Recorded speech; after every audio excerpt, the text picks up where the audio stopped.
Hello, this is your host, Cheryl C. Jones, with a warning. This podcast contains true stories of individual genius that may inspire you to take action in your own life. Listener discretion is advised.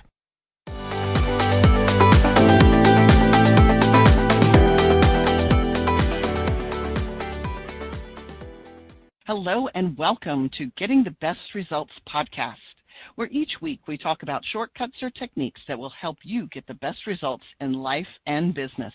It's all about learning a new method or approach, or possibly an insight or an idea that will contribute to your life in a positive way. I'm your host, Cheryl Jones.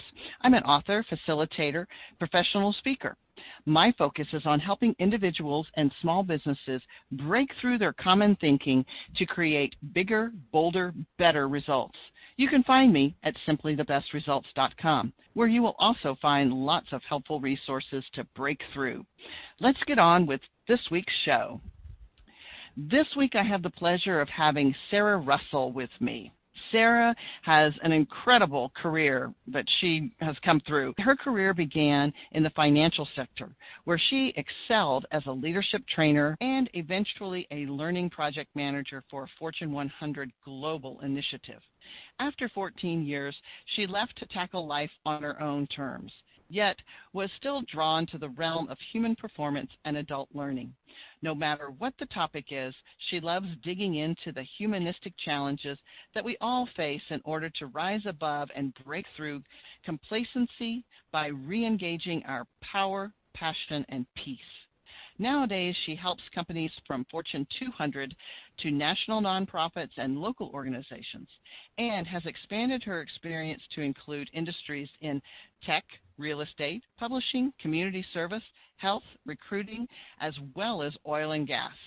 Her mission is to help conscientious companies support their employees in resolving dysfunctional workplace relationships so they can best deliver on promises to each other, their clients, and ultimately the world.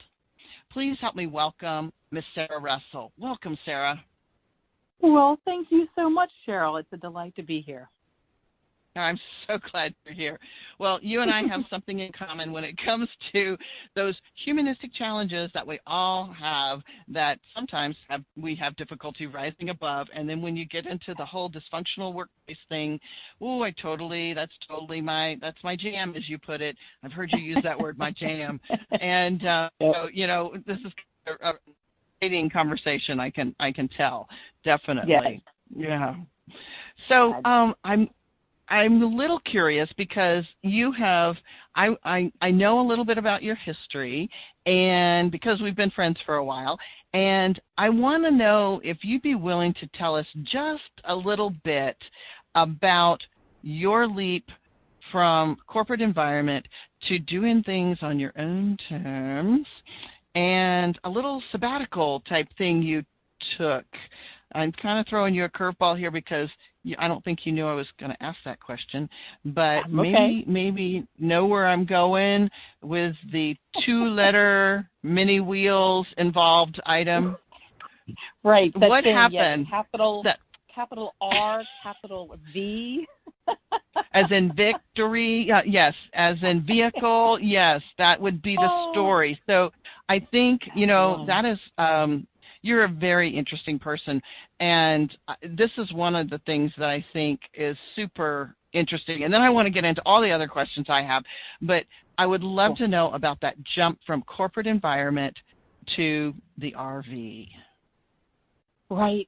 So as is often the case in life, there can be some event that kind of throws you forward, catapults you in unexpected directions. And for me, that was a personal event that was the D word. And so my husband had asked for a divorce, and it was, it's all good now, of course, but it kind of threw me at the time. And not having children, here's what I would liken it to. I felt like Julia Roberts in that movie Runaway Bride, where she likes the same eggs as every single man she's dating. And at the end of the movie, spoiler alert, I'm going to give it away, people. At the end of the movie, you find her in the kitchen and she's made every kind of egg she can think of. There's scrambled, there's poached, there's fried, and she is sitting there to figure out what she likes, right? So after my divorce, I literally feel like it was like 6 months every day looking in the mirror going, who are you? What do you want? What's next? Is this all there is? Because for me, once the title wife was removed kind of like from above my head, like it was a label, it was an identity. Once that was removed, all of a sudden I felt compelled to start asking myself if the other labels that I had up there made sense anymore.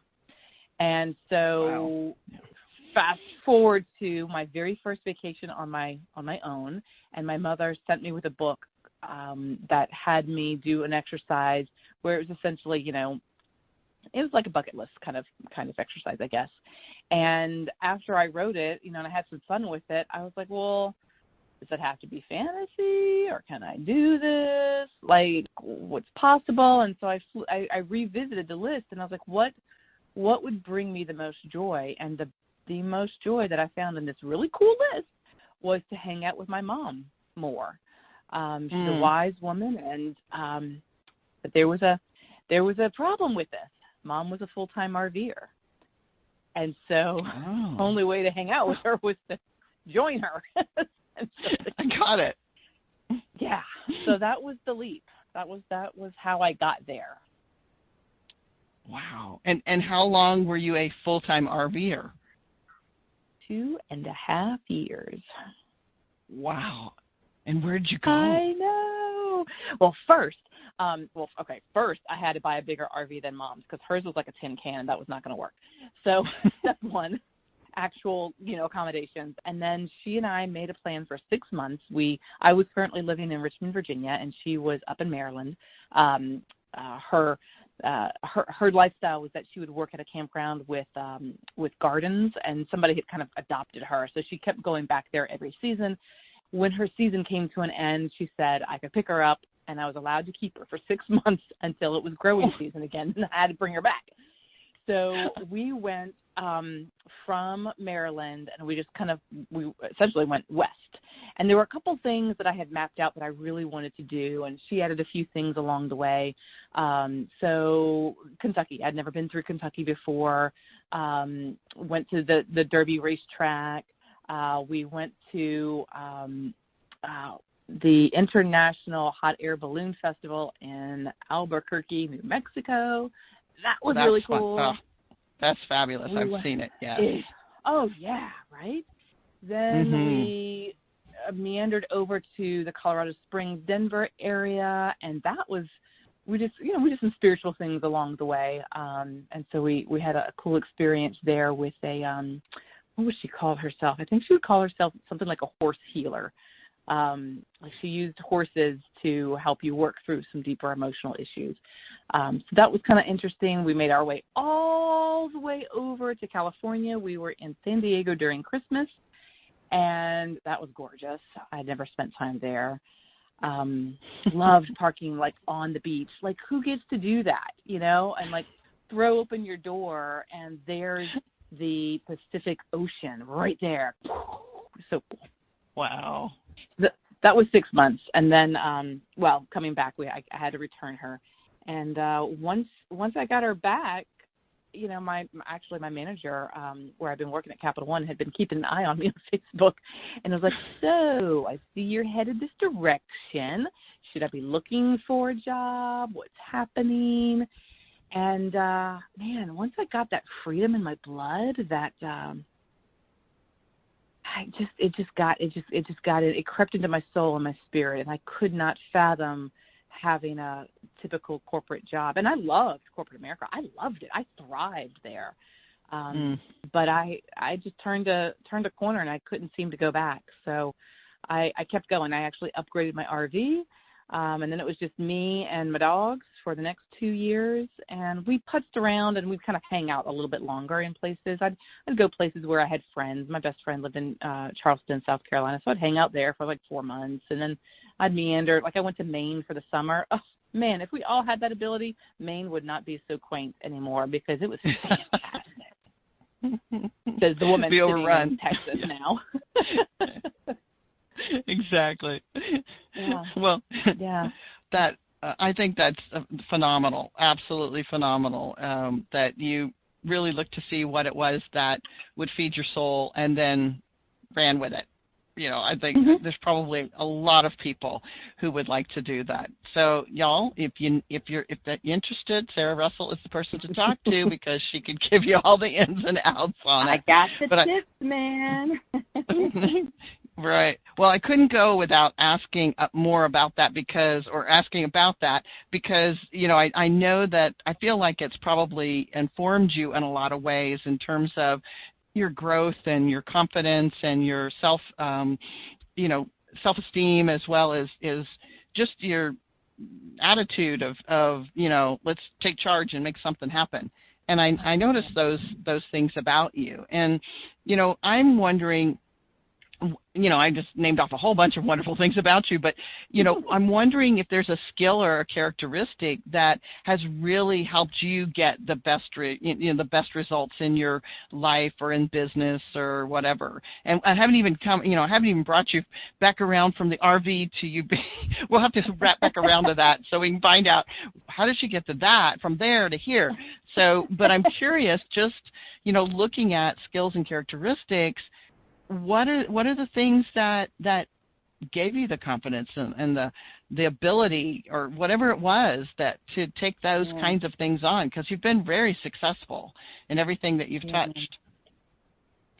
Yeah, that's interesting, because I think a lot of people would say, gosh, I could never do that, right?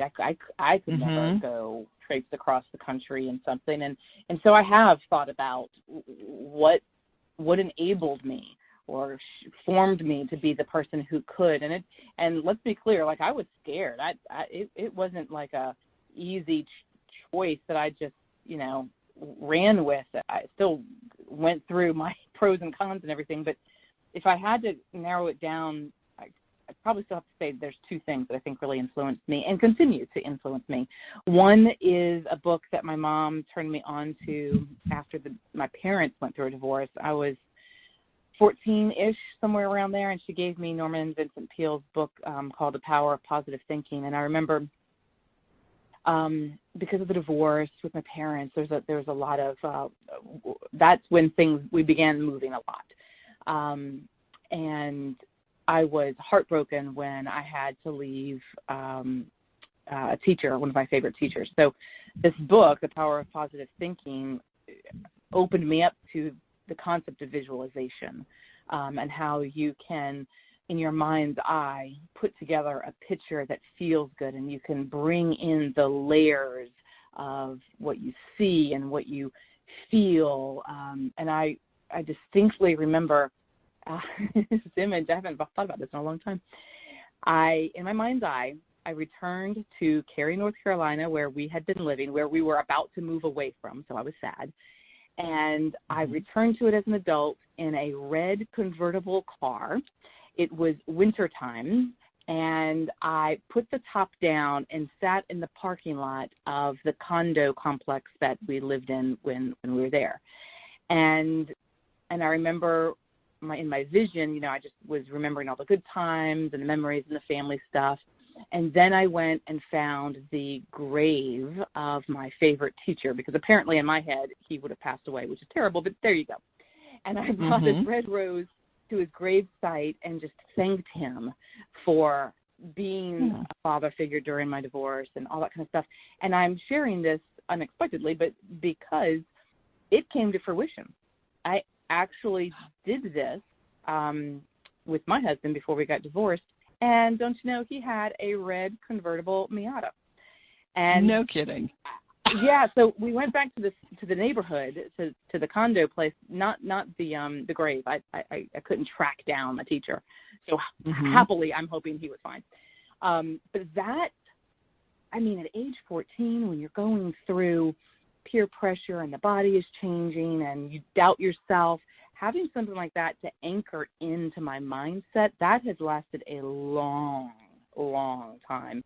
And then on the heels of that, I mean, I have to thank my mom for providing that book, because then she just moved us all over the place. Like, I went to 4 high schools in 3 states. That's Holy just cow. not fun. No. It's fun, man. You got a group of friends? Wow. Good for you. Now you got to leave them. And, oh, by the way, there is no Facebook. So if nobody wants to write, you're hosed, because your parents certainly aren't going to pay for long distance. Yes, people, it was a thing. Yeah, we had to pay for long distance. I remember that. Yeah, definitely. And if you lived where I did, then there was a party line, so you had to take turns. But you know, other people were using the same phone line you were, and it hung on the wall. Right. You could Yeah. not walk away. But if you had a 20-foot cord, man, that was living the life, because you could shut doors. It was. Yeah, but Wow. I have to say that influenced the heck out of me, because, you know, in your teen years, again, I mean, hard, but I learned how to blend in. I learned how to flex. I learned skills that nobody would ever teach me, but it became a survival mechanism for just learning how to read the room. Literally, first day of school always seemed to be the second semester. So everybody's coming back in the middle of the school year, and this new girl with this crazy curly hair shows up, and you've got to figure out, okay, do I take that desk? Well, they look creepy. Or do I take that desk? And it determines who you become friends with, who you sit at lunch with. And so that has served me so well as a trainer, as a speaker, as someone who walks into new and uncomfortable situations, just feeling the butterflies and not running away from it. That's cool. So what I hear you saying is really there's 2 things. One is this, it's kind of a mindset anchoring thing when you use visualization to create your safe place, or I made that up. You didn't say that, but you know, in terms of that anchor. And then the second one is this fitting in or flexing to any environment and being okay in that environment. Maybe the first one, the visualization of that anchoring event, is what allows you to flex and bend and be okay in those environments. Yeah, I think so. And I think it even went so deep in me, and was, again, influenced by my mother, right, who always would help me find the positive side. So what I began to learn was that it was not to fear the unknown, because I was always okay. I always came out okay. I might not have liked it. I might have come home crying a few times, right? But I was always okay, and I'd find a friend, and then I'd find some joy there. So, no lie, when I was married, I once upon a time asked my husband I was encouraging him to join the military, because I wanted to move every 3 years, because I became so accustomed to the excitement of a new place. Whereas I've got a very close friend of mine who's struggling to move from the city she was born, raised in, went to college, but came back, kind of thing. And I'm like, whoa. So it's, you know, we're all different, and our influences, our experiences absolutely color our lives. How fun is that? I think it's absolutely fun. Well, I see you using those skill sets today, although, you know, the visualization thing is very personal, but I do see, when I see you in groups, I see that you flex and blend in very easily.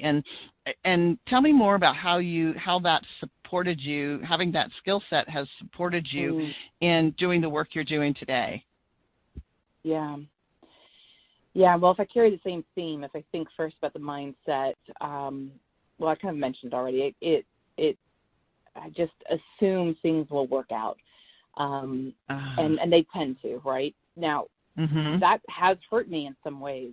In case there's any other Pollyannas out there, it can hurt you in that people think you don't take things seriously, like you seem too laissez-faire about it, right? It's like, do you even care, Sarah? And I'm like, of course I care, but it'll be fine. It'll be fine. So it's helped me in a lot of ways, but sometimes it's hurt me. And I think now, I mean, if I were really honest with myself, I don't think I'm quite as optimistic as I used to be.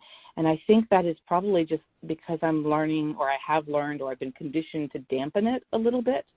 To not be that, I mean, I just call it Pollyannas for anybody who thinks this way, right? And why is that a bad thing? I think it's fantastic. So it can hurt me, and it can help me, right?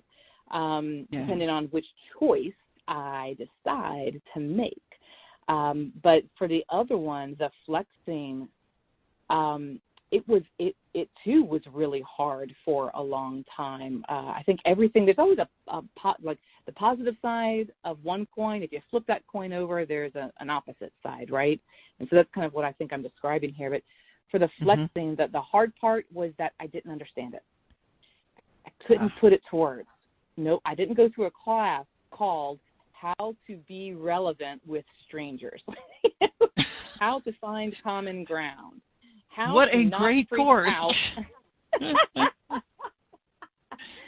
Right. And so without having, doggone it, a label, I hate labels, but there it is, without having a label to point to, when I was going through management courses and being groomed to grow at Capital One, you know, I'd have like a skip level with my manager's boss, and he'd ask me questions, and he'd say, well, so how did you come to that assessment? And I'm like, just, you know, popped in my head, felt right. Felt right, so intuitively. Yeah, it was tough. But once I learned kind of the strength of it, even though I couldn't articulate it, I realized, like, I've got some kind of magical abilities, and I started leaning into it and accepting it. And I would just state, I have very strong intuition, and it is almost always accurate. And I would just own it. That was a game changer for me. And it wasn't so much a game changer in corporate America, because I was really coming into it right then, right about when I left. But it definitely was a game changer as an entrepreneur, because, if you want some personal growth, go out and start your own business. And you need a game changer on your side. Definitely. Well, so in terms of what you're doing now and owning your own business, how have you evolved, and what's taken place? Oh, so much. Okay, so I started after I journeyed around for a little bit, like probably about a year or so, and money was starting to go, south, and I was like, uh-oh. And a friend called me and said, hey, I know you're loving your life, but I'm working here, and we really need someone with your expertise to help us on this project. And you can be anywhere as long as you have internet, and you can pick your own hours, and here's the pay. And I was like, well, hot dog, here we go. So I was contracting. I guess I would say I was an independent contractor.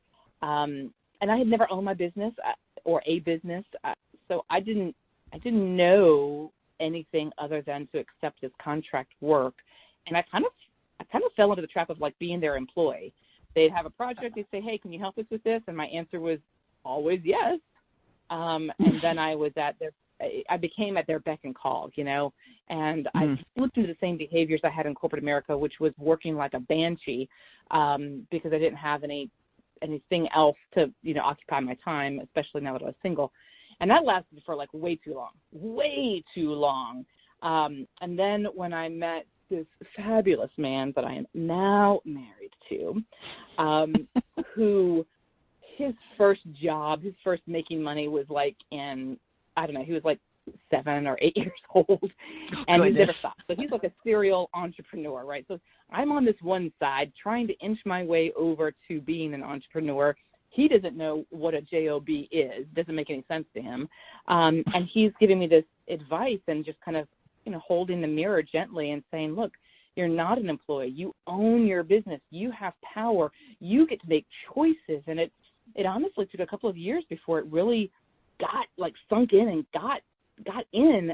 And I'm like, oh my gosh. So I can decide who I want to help, which kinds of companies, what they are focused on. I can like interview them to see if it's a hot mess that I would be stepping into. Like, where has this been? And I love it. And ever since I started making that shift, not surprisingly, more money is coming in. I'm more empowered, and I would almost describe it as I am emboldened. I operate with this power. I don't just feel empowered. I act that way. I'm more decisive, and I'm a little bit more direct too. With like, this is the way we're going to do this, versus asking for their guidance and directions. I'm the expert. And thank goodness I finally got here, because, I would not wanted to have lived the rest of my years with my business doing it the old way. Y'all don't do that. So don't do that, no. So the lesson here is, how would you encapsulate what you've just said into an idea or a concept? Because I heard you say you're emboldened, you're owning it, you're telling, as a consultant, you're telling clients what they need to do or what we're going to do, and rather than asking permission. So I get where you've come from and how you've gotten to this place. Is what is the nugget here that if I was a brand new entrepreneur, what would you tell me? What would you tell me to do to start getting like better results from the get-go? I would tell you that your tendency is going to be to play small and to feel small, that all of your instincts are going to guide you into a smaller box, and that you would do yourself a huge disservice, that you would be doing your clients a huge disservice, your family a huge disservice, if you did not spend the time to go inside and find what is unique about you. Where have you had success? And then start looking for the patterns and follow those patterns. It's almost like reverse engineering. And really, the business coach that helped me the most had me do that. She had me kind of reverse engineer into where is my expertise. Because I did all this stuff. I had all these great results, but until she started asking me these questions with, well, what's different between you and, like your colleagues? And she made it really soft and easy, so I didn't feel bad about bragging or pointing out that I have, saved people's jobs with what I do. But until she did that, I just really didn't recognize that I had something of unique, true value. And I think that's probably what early entrepreneurs, I think that's the biggest struggle. I think it's all internal. It's an inside job. Yeah, I think you might be right. I know, darn it is right. Yeah, if we only could hold a mirror up to ourselves and see what others see automatically, for the most part, when we're not paying attention. Yeah, so true. Words. So I know, words, yes, exactly. So can you describe for me kind of what you are doing now? What are you doing now? What is your business all about? I'm having so much fun right now. I've literally gone from being like an order taker who had no employee benefits, who had no vacation, no health care, and I am now the owner of a learning development company. And that company helps value-based companies with less than 2,500 employees to resolve the kind of common dysfunctional workplace relationships that can creep up. And that helps them really maximize the fullest potential of their teams, but also help their customers, right? Because they, as an organization, have made promises to their customers. And right. I mean, in this day and age with consumerism, you can't slack on that. And I love it. And I love that I get to work with those conscientious companies. There's a term out there called conscious capitalism, and I love it. And it's those kinds of companies that recognize, okay, we've done, we're getting money in, but we need to get it back out, right? It's a cycle. It's not just, I'm going to suck up all the money and give everybody giant bonuses. No, it's, our intention, like Tom's shoes is a good example. You buy a pair of Tom's shoes, they're going to give a pair to somebody in a third world country. And I love those kinds of clients, and I love being able to pick and choose who I want to work with. And I look for those organizations that understand the importance of setting people up for success. And without my company's help, I feel like their leaders would probably continue justifying, like, spending all these long hours on tactical work instead of strategic work, because for them it's just easier to do it themselves, or it's easier than having that difficult conversation. And I get that. Mm-hmm. And I'm hearing you get that too. Oh yeah, and definitely. If we don't solve for that kind of stuff, it kills the workplace culture. It diminishes the productivity of everyone. And it can ignite the kind of frustration or gossip or what have you that it costs. It costs money. It hits the bottom line. So I love that what I'm doing helps people first, people in the position first. That's my first focus. But then it also helps these companies do great things in this world. And, man, what a joy. Oh, yeah, definitely. And I can tell you're a little excited about it, which is even nicer. I get excited. Well, I'm going to shift gears just a little bit, because I am curious, and I ask all of my podcast guests this: who or what has had the biggest influence on you becoming the person you are today? I think it's nice to check back in and go, how did we get here? Who had the biggest influence, or what had the biggest influence? And who is it, or what is it for you? Putting my fantastic mother ever so gently to the side on her pedestal, I would say the person, without a doubt, the name just pops right in my head, and that's Robert Baer. Robert Baer of New Orleans, Louisiana. Where are you? He is, oh my gosh, he opened the door for my training career back when I was working for the bank.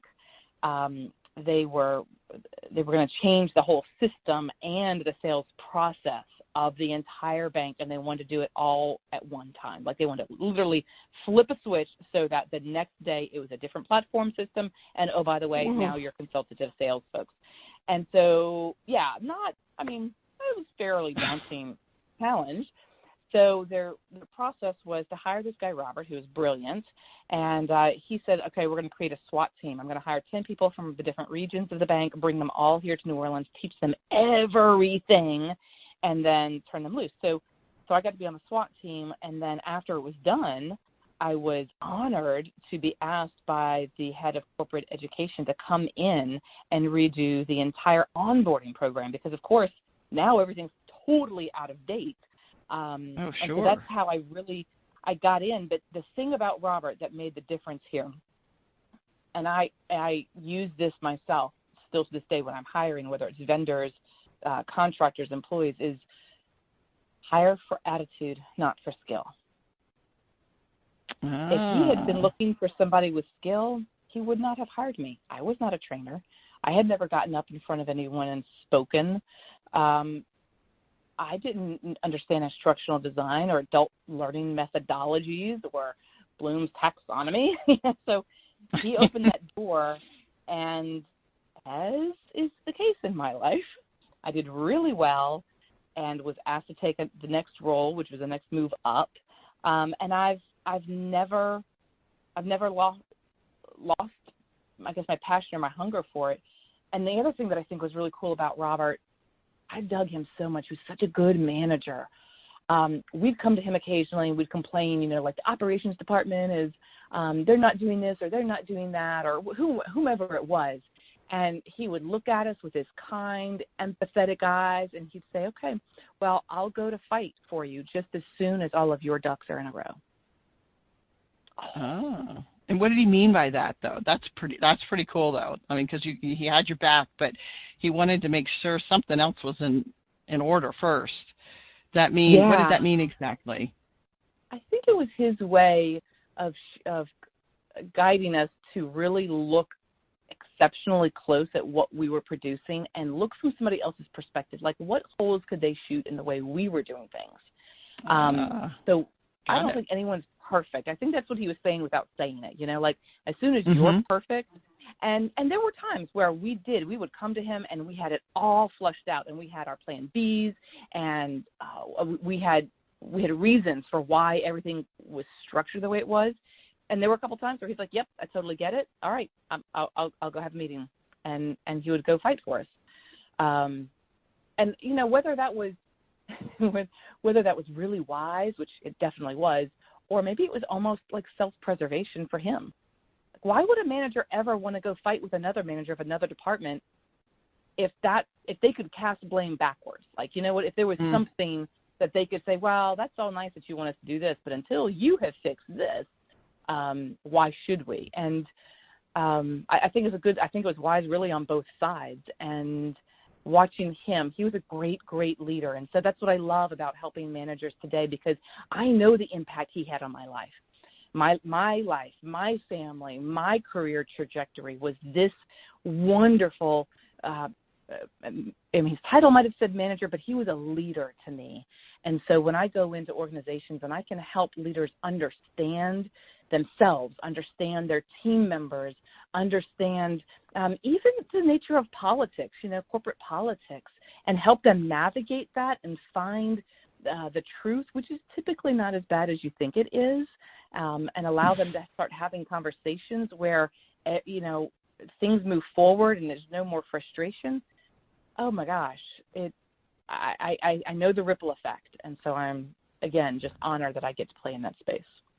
Thanks to Robert Baer, who I still applause for Robert Baer. Still, right? Round of applause. Yeah. When I finally left that organization, I wrote him a letter, and he, every time I talk to him, which is just every few years, he'll remind me of this letter. It was on purple stationery, handwritten, and I told him what a great, great, great manager he was. And a couple of times I happened to see him in person, and he had his work backpack with him, and he pulled that thing out. Oh, he still had it. That's great. Yeah. That's wonderful. That's really cool. Okay, we're going to take a quick break and talk about teamwork. Everyone is a member of some kind of team, a work team, a family team, even a volunteer team. And the truth is, very few of them work well. In fact, think about your work team. Is it producing the results you expect? Do all of the team members get along and communicate well with one another? If you answered no to either of these two questions, then you already know that your team is not operating at its fullest potential. To get a better idea of where the dysfunction lies within your team, you need to take a closer look at how the team currently functions. To do that, visit my website and take the free Team Mastery Assessment. You can find it at simplythebestresults.com/team. Once you complete the assessment, I'll send you the results along with a few recommendations of things that you can do immediately to begin creating a more cohesive and high-functioning team. Your team doesn't have to continue to operate in a dysfunctional way. You can start making a change today. Again, that website is simplythebestresults.com/team. Now, back to our program. The relationships, man, it's what makes the world go round, even at work. Oh, I know. Really, I agree completely. Relationships are everything. Yeah. So speaking of relationships, if you could go back in time and have a conversation with your younger self, what would you tell her? What guidance would you give her? Ooh, that's a good question, Cheryl. Well, thank you. Dear young Sarah, I would tell her, because I've only just shaken this the last few years, I would tell her to learn, but don't over prepare. It creates stress and it's taking more time away from other things. So learn, but don't over prepare. I would tell her that those butterflies you feel, they're not bad. They actually mean that you care, that you're invested in what you're about to do. It doesn't mean that you're incapable or unworthy. I would tell her to whiteboard everything, because when she sits there and stares at the paper with pen in hand and nothing's coming, every single time I have gotten up to whiteboard it, like things start flowing. So hello, young Sarah, please just get up off your tuchus and walk over the whiteboard or something, anything. And then the other thing that is I would have loved to have known, hopefully my younger self would have taken all this advice, would be don't let the good advice of others define your path. Ooh, that's a good one. There's a lot of good advice out there. I think I'm giving good advice right now, but it doesn't necessarily apply to everybody every single time.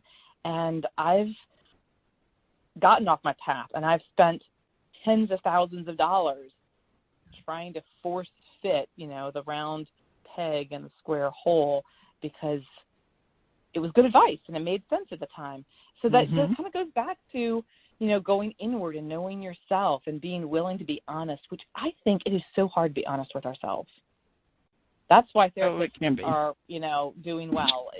It is hard for us to do it on our own, and that's the key. No doubt about it. Yes.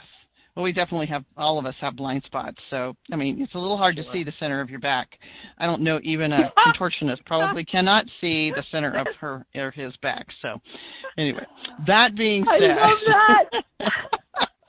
Blind spot, yeah.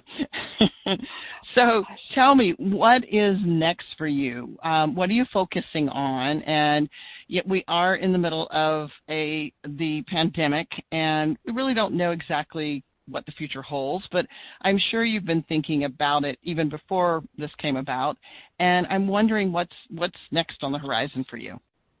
Yeah. Well, good news, I'm super busy. Bad news, it's at the cost of others, right, with the pandemic. But I am converting. I have so many clients that have me converting their in-person classes to virtual classes and providing a lot of expertise and guidance around making that move.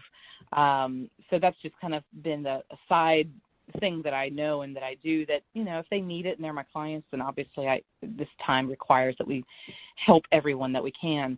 But as far as my business, my company,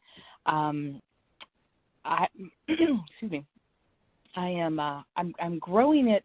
Like the year of 2020 is the year of growth for me and my company. And so I've been meeting with people, additional instructional designers, additional facilitators. I am really honing in. I'm getting closer to the circle on my back with the help of other people as far as who my target market is. And I think this is important for any business owner. That's another piece of advice I might have given myself. Like, don't sweat the fact that you're going to make adjustments along the way. It's rare that any business stays the course for ever and ever and ever and ever and ever, right? It almost could be at the detriment of that business. So I'm using this time, my spare time when I sleep, to evaluate and determine what makes the most sense for me and my company going forward. And I really do still think it's in the space of workplace relationships. So I'll be shifting some of I've done a lot of work at home tips on LinkedIn, just to help some of those rookies out there who aren't as familiar with the pitfalls as I am. And I'll be shifting those tips to be talking more about running effective remote meetings, for example, connecting to their team members, to their customers. How the heck do you do that when you don't have body language and you don't have those visual cues, and how do you get comfortable in front of that doggone camera with Zoom or WebEx or whatever you're using? Because again, people always buy from people, and people follow leaders, and I do believe the leaders still are people too. So I'm staying in that space and just being grateful, honestly. That's awesome. Oh, I'm sure all of that's going to make a major contribution to people, and I'm so glad that you're offering that. And keep up the good work, because I know you're making a difference out there. Oh, thank you. You're welcome. Well, before we go today, before we wrap up our show today, I want to make sure that I take a moment to make sure that people know how to reach you. So how would you like them to reach you? Contact you? I would love it if people would connect with me on LinkedIn. And the way you can search, well, I can give you the URL, because anytime you have never mind, back up, beep, beep, beep. Here's how you can find me on LinkedIn. Search for Sara Russell Speaker. If you want the URL, it's linkedin.com/in/Sara Russell Speaker. That's where I spend most of my time, but of course, folks are welcome to email me directly. I'm not shy. My email is sarah@gobeyond10.com. That is a website I'm also redoing right now in my spare time. And, if they want to give me a call, shoot me a text, I'm down with it, man. I'm 512-687-6234. I am here to serve. Wonderful. So I'm going to repeat that. You can email her at sarah@gobeyond10, that's TEN.com, and her phone number is 512-687-6234. All righty. Sara, thank you so much for being our guest today. I just so appreciate your insights and your willingness to share what you've learned through your experiences, and I wish you all the best in all that you're doing, and just air hugs to you since we're on a podcast and I can't hug you. And it's that time where we can't hug anyway. So, so I wish you all the best. Thank you. And thank you. Just a boomerang back to you for what it is that you're doing and creating for others. I mean, getting simply the best results doesn't come by, resting on your laurels, and you're actually providing tools and resources for people to be able to do that. So well done, you. Well, thank you, Sara. I appreciate that. And thank you all for listening to us today. I hope that you've gained some really cool insights and information. And we will see you on our next podcast. Until then, take care and stay healthy and well. We'll see you soon. Bye-bye. If you enjoyed this episode, please leave a 5-star rating. And don't forget to hit that subscribe button. To connect with me, Cheryl C. Jones, you can find me on LinkedIn and Facebook by my name. Don't forget that Cheryl is spelled with a CH, and be sure to include my middle initial, the letter C. You're welcome to email me at cheryl@simplythebestresults.com or visit my website of www.simplythebestresults.com for more information and inspiration. This has been a GSTBR production, created and hosted by me, Cheryl C. Jones, edited by Brandy Hockaday, and produced by Kathy Holscher. New episodes are available each Thursday on Apple, Stitcher, Spreaker, Google, and many other podcast directories. Thanks for joining us this week, and we'll see you next week.